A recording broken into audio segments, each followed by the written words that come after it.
Hello my friend and welcome to my channel. And today I've got bases loaded lacquer to feed the cat Rose and Isn't Danny Thomas one. I'll be stamping with Maniology MXM070. I've started off with Nailtiques Formula 2 and I'm going to be using bases loaded lacquer's shutout as a base to kind of make the colors pop and to make them just show up really well. So we're going in and we're doing just and it doesn't have to be a perfect coat. You don't really have to worry about it being really opaque or anything. You just want to get some white polish down. Like I'm going to have a bald spot here or there, but it's really going to be okay. I'm going to cut my free edge. There we go. I'm going to top it with the Pro FX Quick Dry Top Coat. Get it to dry down, and today I'm doing a beautiful water marble with some stamping because the girl can't get enough. She's just gotta, go overboard. You could wear it totally as a water marble, but I'm just a junkie. Here we go. Hi Woody, how you doing? Alright, so here is to feed the cat Rose. And then we've got Isn't Danny Thomas one.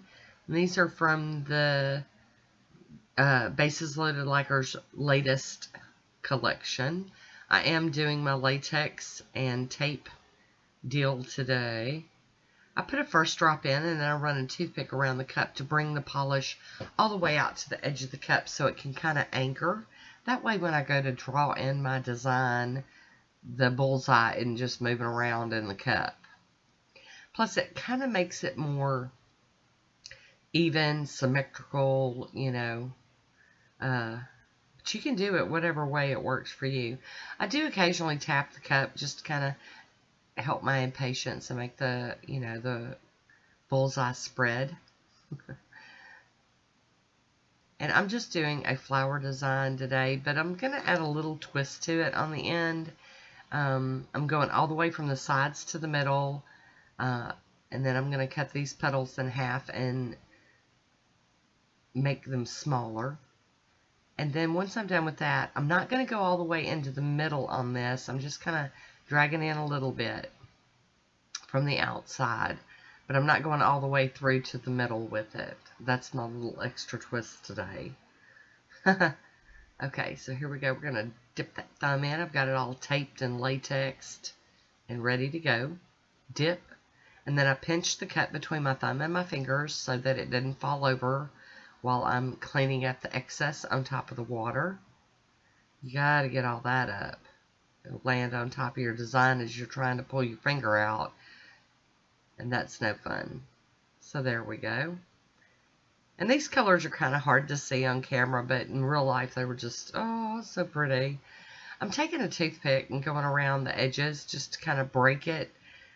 Just to make sure that when I go to pull my protection off, that I don't pull up my design off the nail. Get my little tweezers out here. And I really do like this tape / latex combo for protection. For me, it's working out really well. Thank you, Miss Colette, for teaching us that. And here we go. We're going to jump back in. But I want you to notice I haven't got my other fingers ready yet. Y'all see that? There's no latex or tape on those other fingernails. And I hadn't even realized it yet. The things we do when we're playing. But it's all going to be okay. Because I'm going to show you what I do when I do this. When I make this mistake. So tap in the cup, make that spread just a little bit more. And then we're almost done putting our drops in. There we go. We're going to take our toothpick in and draw in our design again. And it's going to be the same as I did last time. I turn it into a 4-petal flower. And then I'm going to turn it into an 8-petal flower.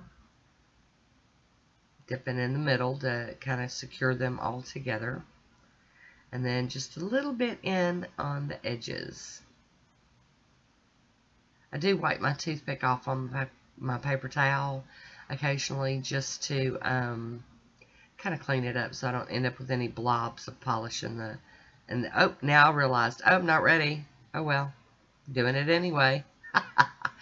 This is how I used to do it all the time. These colors are light and easy to clean up, so I'm not too worried about it. If this would have been a dark color, I would have probably just let that dry, clean that up, get my latex and tape on, and then redo it. But since these colors are light, I'm not too worried about it. Gonna get that cup out of the way. And I'm going to show the process. I am going to go ahead and go around the edge, just like I would if I had the latex or anything else on, just to make sure that that is broken. I'm just going to use a Q-tip dipped in some acetone. And like I said, these colors aren't bad.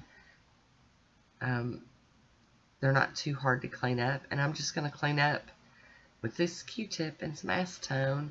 And I am showing you all of it because I want, you know, I keep my channel so real. I show you the boo-boos, the mistakes, and how I bump through them. Getting all up under there. Up under there. Alright, get another Q-tip out for the other nail. Get that out of the way so I don't knock it over. And this is not hard cleanup. I mean, to be honest with you, by the time you put on latex and tape and then let the latex dry and all that, it's probably about the same amount of time. It's just that in this method right here, that acetone is wreaking havoc on my skin. Yes, indeed. Alright, so I did go around with the cleanup brush and clean up the rest of that. And out of frame again, girl. So I'm putting the tape around the sides and the tip of my finger, and then I just mush it down flat. And then I'm going to go over the top here with some latex. Very easy, very, very easy cleanup when you do it this way. Alright, so we're going to build another bull's eye. Dragging that toothpick around to spread the polish out. And we're just going to build this bullseye and do the last two nails.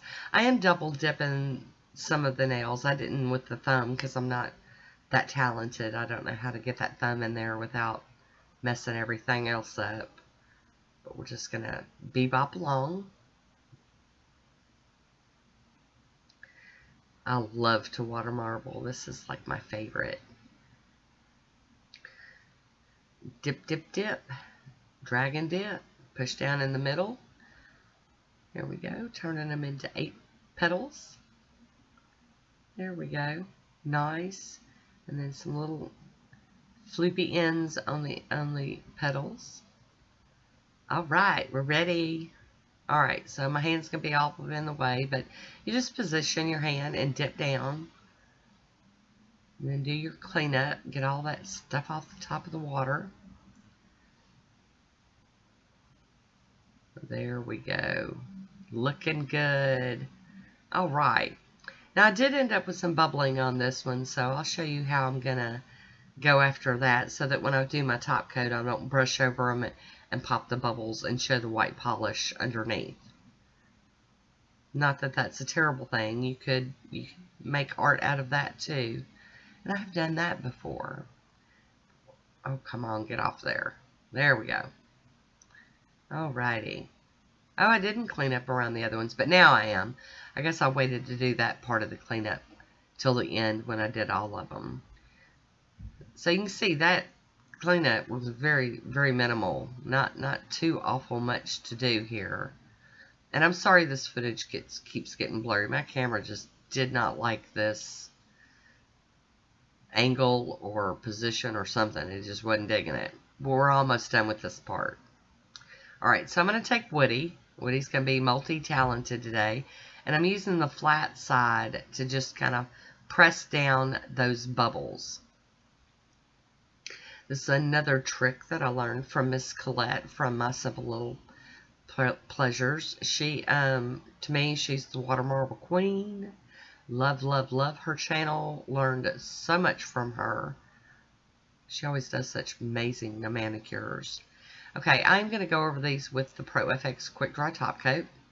Get them dry down because I'm not happy with just a water marble. No, I got to take it further. Got to do some stamping too. But, you could totally wear this like this, and it would be just amazing and beautiful all on its own. But I was hard playing this day and decided I needed some stamping too. There we go. And here's a little bit of it in motion with lighting, so maybe you can see a little bit of it. There's my swatch photo. And on to the stamping. So it's Maniology MXM070 or 070. And I don't remember which collection this was from. It was recent. It was still sitting out on my desk. So we're going to get this blue film off of here. Get this plate cleaned off so we can go ahead and use it today. There we go. Gonna clean it with some acetone and wipe it with a lint-free wipe and my finger. And I'm just going to use a bunch of different images off this. I'll be using Maniology Folklore, nice dark gray stamping polish, a cube stamper, and my H. La Costadora scraper. And we're just going to get to jamming on the stamping. And since the base was so, I don't know, it kind of hard to see or delicate, I don't know how you want to put it, I decided to go with the gray stamping so that it wouldn't just like be bam, you know, it's a little more muted as well. And, you know, it's not one of those manicures that just jumps right out at you, but I thoroughly enjoyed wearing it and being able to look down and see it. I was able to see the water marble in the background, and I could still see the stamping. I do clean my stamper off on a lint roller, and here in a little bit I'll clean that stamping plate off with some pure acetone. I'm trying to figure out which one I want. Yep, we're going to go with that one. Some of these images I couldn't just look at the plate and tell what they were until they were stamped in on my nails. And this was one of them. I was like, what is that? I don't even know what that is. And I did like some of the smaller images, and I did some more of the full nail images. But it all works. Do some mix and matching. There we go. Oh, hang on. Gotta do some patchwork. There we go. That'll work. And there's cleaning off the plate with some pure acetone. I do like to put my toys away clean. They might not be perfect, but they're clean. I'm hopping in with a piece of tape and getting some of this excess up off of my skin and around the cuticle area. And now I'm going to hop in with my acetone and my cleanup brush. Get that all tidy and cleaned up. And it's a very, for me, subdued manicure. I liked it. And here I am putting on the smudge-free top coat from Maniology. I mean, you can see, you can tell what everything is. And there's the Poshe top coat. So here's our final top coat for this manicure. I'm going to seal that design in and call it finished. I really enjoyed wearing this one. Going to cap my free edge here. And that is it for this manicure. I know it was a little bit longer than usual, but you guys tell me all the time I'm good with it. So, hi Woody, how you doing? There's my swatch photo. Leave me a comment, let me know what you think about it. I want to thank you for watching. Until next time, be good to yourself.